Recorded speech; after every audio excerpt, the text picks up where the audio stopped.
Thank you, but I think I shall be staying peacefully at home. There'll be enough whiskey and gin for everyone, that I can promise. Not to be sold until victory night. Exactly. Yeah, we wouldn't want to be sending out the wrong signals. Miss Gilbert will take the minutes, and I'll say goodbye.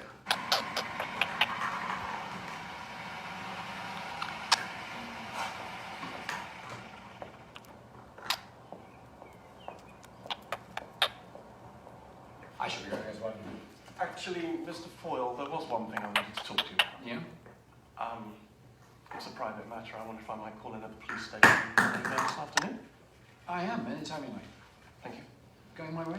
No, I need some shut-eye. I'm heading back to the hotel. All right. You all right? Yes, thank you.